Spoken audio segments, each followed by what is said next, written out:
I think there's so many fucking powerful people that are on those lists. There's so many powerful people that went and partied.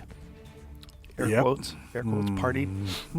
And how many of them went to the Diddy parties? Have you been paying attention to the trial? I go on my Twitter and I see people saying, you look like you have AIDS. You should go die. I don't understand how I dedicated 22 years of my life to my fans, and now they turn on me. Do you regret ever getting involved in... I didn't have a choice. It got bad when I was about 15 years old, because when I did MTV Cribs, the day that I had to go show off that house, my mom and my dad told me, we're getting a divorce, but you still have to go do this. I had to go show off all the stuff my whole life that was going to be taken away from me. Joe Rogan just reopened one of Hollywood's darkest conversations, and this time, Aaron Carter's name sitting right in the middle of it. Word is, Aaron wasn't just another child star who spiraled from fame. Folks online believe he got pulled into elite celebrity circles way too young, exposed to environments tied to Diddy, Epstein-style spaces, and powerful people nobody wanted questioned. And now, people are asking, was Aaron really crying for help all those years? Or was he trying to warn the world about what happened behind those closed doors? For years, people looked at Aaron Carter like he was just another child star who spiraled out after fame hit too early. That's the version the public got fed.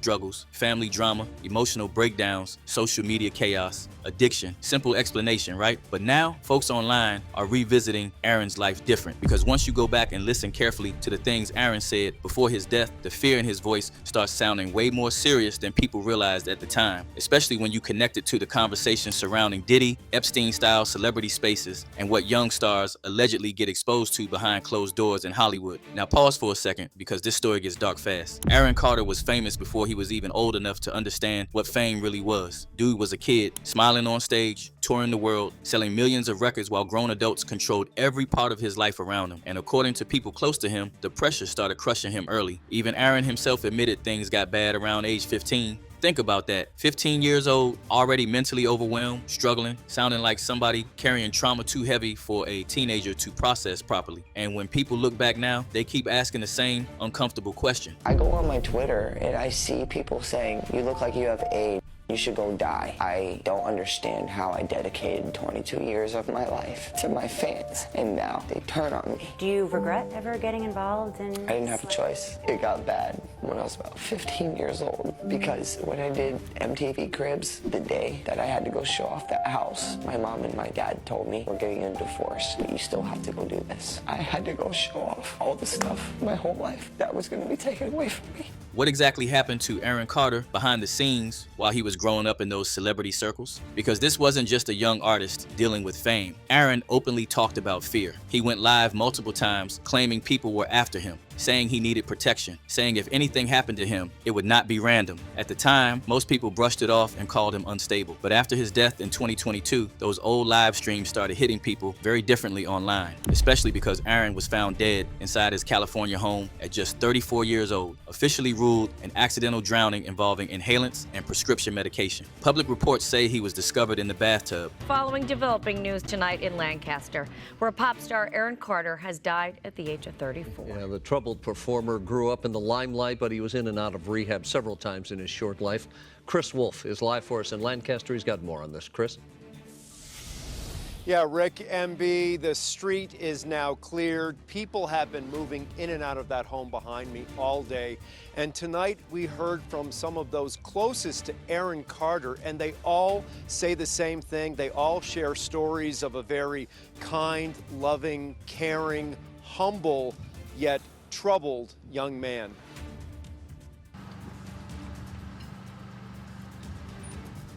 It's the tragic death of a young performer, and now family, friends, and fans around the world are suffering the loss. LA County firefighters say they received a call about a drowning. The LA County Sheriff's Department says a house sitter called 911 around 11 a.m. Saturday to report a man unresponsive in his bathtub. It was Carter. The dispatcher advised her to start CPR until deputies and paramedics arrived. Then emergency personnel pronounced Aaron Carter dead at the scene. He had been grappling with substance abuse for years, in and out of rehab. He once appeared on the show The Doctors, explaining he suffered from a number of mental health issues and was taking a variety of prescription pills to treat those conditions. He was a good person. You know, he had his demons, as we all do, you know. I just wish he had another chance to defeat those demons, I'll say. But the internet never fully accepted that explanation because people remembered the things Aaron said before he died. The paranoia, the panic, and the desperation in his voice when he begged fans for help and money to relocate somewhere safe. Aaron literally said people wanted him gone. And once folks connected that to larger conversations surrounding celebrity abuse and exploitation, the theories exploded. Now this is where Joe Rogan's commentary started making people uncomfortable because Joe has repeatedly talked about how Hollywood protects powerful people while young celebrities quietly break down in public. And once discussions about Diddy's parties, elite celebrity gatherings, and Epstein-style environments started resurfacing online, Aaron Carter's story suddenly looked way darker to conspiracy-minded viewers, especially after more people started revisiting Aaron's connection to the entertainment industry as a child. Because Aaron wasn't the only young star people believe got exposed to dangerous environments too early. Justin Bieber's name immediately entered the convo too. Now stop and think about this. Justin Bieber was only 13 when he got pulled into major industry circles. Fresh out of Canada, massive buzz online, young kid stepping into a world full of powerful adults he barely knew. Then, suddenly, Diddy starts publicly talking about spending 48 hours with Bieber. And looking back now, folks online say those clips feel disturbing. So check this out, yo. Justin, you ever seen the movie 48 Hours? Right now, he's having 48 hours with Diddy, him and his boy. They're having the times of their lives, like, you know, where we hanging out and what we doing. We can't really disclose, but it's definitely a 15-year-old's dream. You know, I have been given custody of him. You know, he signed to Usher. I'm signed to Usher. I had legal guardianship of Usher when you know he did his first album. I did Usher's first album. I don't have legal guardianship of him, but for the next 48 hours, he's with me. So and we gonna go full crazy. Going crazy. Crazy. Not mentorship, not guidance either, but something else. Especially after Bieber's emotional breakdowns over the years, the crying interviews, exhaustion, isolation, the moments where he looked emotionally drained in front of the entire world. Then people remembered that moment where Bieber got emotional talking about wanting to protect Billie Eilish from the industry. It was hard for me being that young and being in the industry and not knowing where to turn and everyone, you know, telling me they love me and, you know, just turn their back on you. I just want to protect her, you know? I don't want her to go through anything I wouldn't wish that upon anybody. Yeah, if she ever needs me, I'm just a call away. Protect her from what exactly? That's the question people keep asking now. And once conspiracy conversations tied Bieber, Aaron Carter, and other young stars to the same celebrity spaces, the Epstein Ranch theories started spreading heavily online. Now let's be clear here. There is no verified evidence placing Aaron Carter at Jeffrey Epstein's ranch specifically, but internet discussions keep pushing the idea that Hollywood, music industry parties, private celebrity gatherings, and Epstein-style environments all overlap through the same powerful social circles. That's the angle fueling these theories. And honestly, the deeper people dig into old interviews involving Diddy, Usher, Bieber, and other young entertainers, the more uncomfortable the conversation becomes. Because Usher himself admitted years ago that when he was young and living around Diddy, he witnessed things he did not fully understand at the time. He even admitted he would never allow his own children into those same environments. And I lived with Sean Puffy Combs for a year. That's the crazy thing. Now, that was L.A. Reid's idea, right? We're sending you over to something called Puffy Flavor Camp. There you go. To learn Flavor Camp. Yeah, Flavor that's Camp. what it was called. And you're going to go to Puff Daddy's. He's going In the 90s. Do you understand what that's like? Puffy's place was like just filled with like nonstop, right? No, not really. I mean, but hey, it was curious. I got a chance to see some things. You're a dad now. Would you ever send your kid to Puffy Camp? Hell no. Now think about how serious that sounds coming from somebody who actually lived through it. Then, years later, Usher helps introduce Justin Bieber into that same industry world. And once people noticed that pattern, they started revisiting Aaron Carter's struggles differently too. Then there's that video of Carter advising Bieber, trying to warn him, maybe. The road ahead is unexpected, and don't think that you know exactly how it's going to end up being, because it can change in a split second, and for good or for worse, you know, it all depends. And you got to go through life experiences. I would tell Justin, you know, hey, you're gonna have to go through life.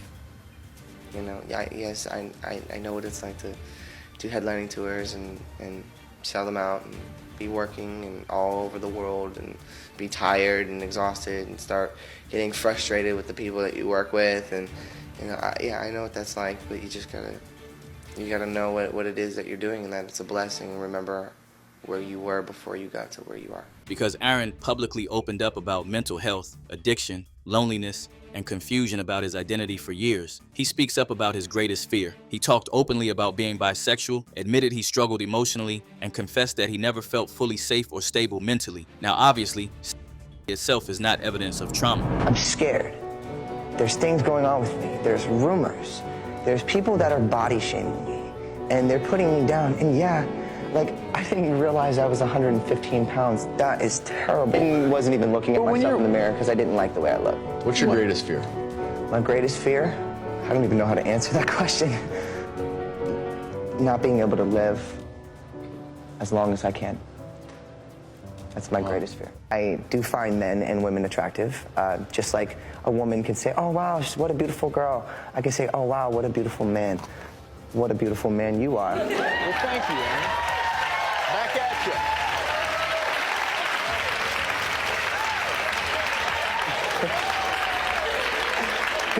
Good thing there's some space or I'd give him a big fat kiss.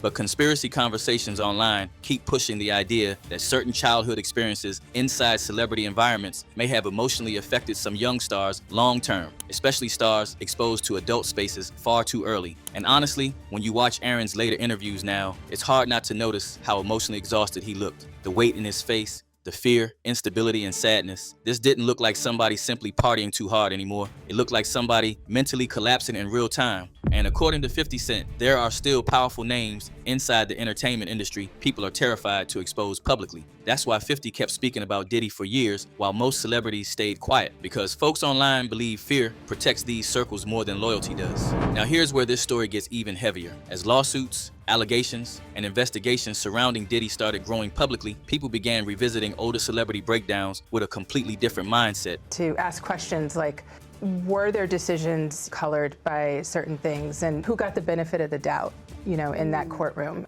Do you think that hip-hop culture was on trial as much as Sean Combs was?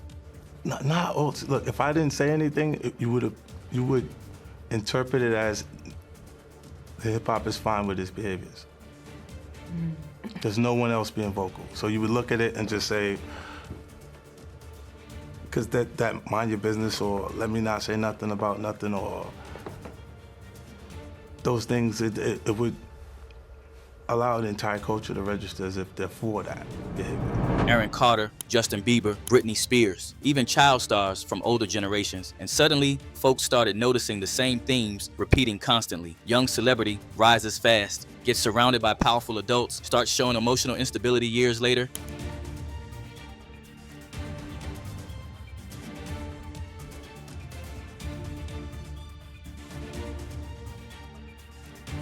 Then spirals publicly while the world laughs instead of asking what happened behind the scenes. And honestly, Aaron Carter's interviews toward the end of his life feel chilling now, because he sounded like somebody desperately trying to explain pain he couldn't fully describe. Remember when Aaron talked about fans turning against him online? People mocking his appearance, calling him sick, telling him to disappear. Meanwhile, the whole time, he looked like somebody quietly drowning emotionally in front of millions of people. Then there's his family trauma too. Aaron admitted publicly that even during major career moments as a teenager, his personal life was collapsing behind the scenes. He once described filming MTV Cribs while knowing his parents were divorcing and losing everything emotionally around him. I go on my Twitter and I see people saying, you look like you have AIDS. You should go die. I don't understand how I dedicated 22 years of my life to my fans, and now they turn on me. Do you regret ever getting involved in... I didn't have a choice. It got bad when I was about 15 years old, because when I did MTV Cribs, the day that I had to go show off that house, my mom and my dad told me, we're getting a divorce, but you still have to go do this. I had to go show off all the stuff my whole life that was going to be taken away from me.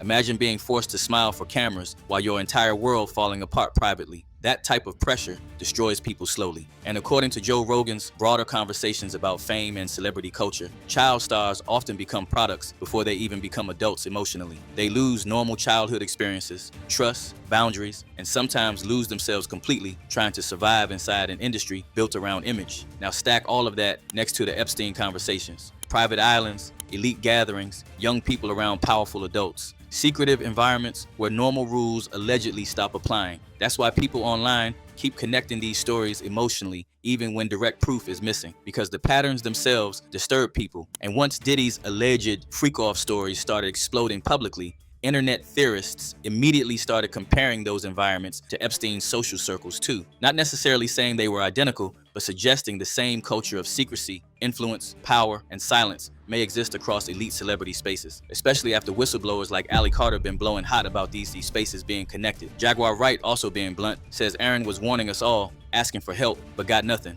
Aaron Carter begged for help in front of the world. He begged for financial support to help get him a private security team to keep him alive. He said on numerous occasions, if anything happens to me, I promise you, I am not suicidal. And no one said anything. Silence breaker for my brother, who is a artist, and they're after my life. My whole family is after my life, and they're setting me up. And Sony Records owes me $3.5 million, and they don't want to pay me, and it would be in their better interest, just like Michael told me. They owe me money, and they're trying to off. And I'm begging you, and I'm pleading you, help me raise $100,000 as soon as I can, so I can move to an undisclosed location where I am safe. They had cops come and check for a rope in my garage, saying I wanted to hang myself. Woman of my word, I'm a choreographer, and I love even though I can't have. So if you have met me in this time, I thank you for spending the time that you have with me, because now that you see all this stuff on Twitter, and now that you see all this stuff on social media, you've met the real me. You've spent time with the real me. You know that I would do anything to keep a child safe. You know that I would do anything to have some peace.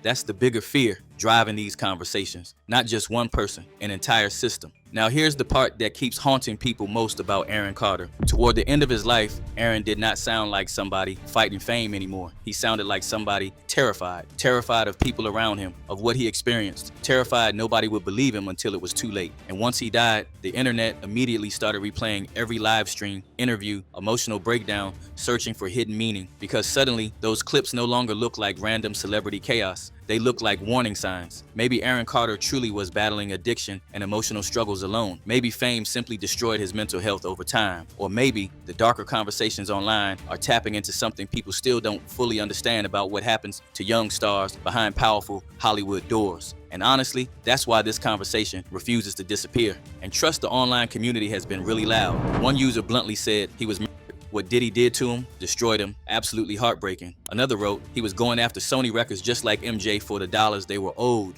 then mysteriously died from OD. It's not science. RIP to all these beautiful souls. Yet another said, I believe Aaron Carter. His untimely death bothers me to my core. Because when people look back at Aaron Carter now, they don't just see a troubled celebrity anymore. They see a child star who may have been exposed to things no young person should ever experience. And the deeper folks connect Aaron's story to Bieber, Diddy, Epstein-style environments, celebrity parties, and old industry rumors, the harder it becomes for conspiracy-minded viewers online to believe all these stories are completely disconnected. Because once enough young stars start breaking down publicly in similar ways, people naturally start asking bigger questions. Questions Hollywood probably wishes nobody asked at all. So now the spotlight turns to y'all. Do you think Aaron Carter was genuinely trying to warn people before his death? Or do you believe his struggles came purely from fame, addiction, and mental health battles? Why do so many child stars eventually sound emotionally broken after years inside the entertainment industry? And when you look at stories involving Aaron Carter, Justin Bieber, Diddy, Epstein-style allegations, and Hollywood party culture,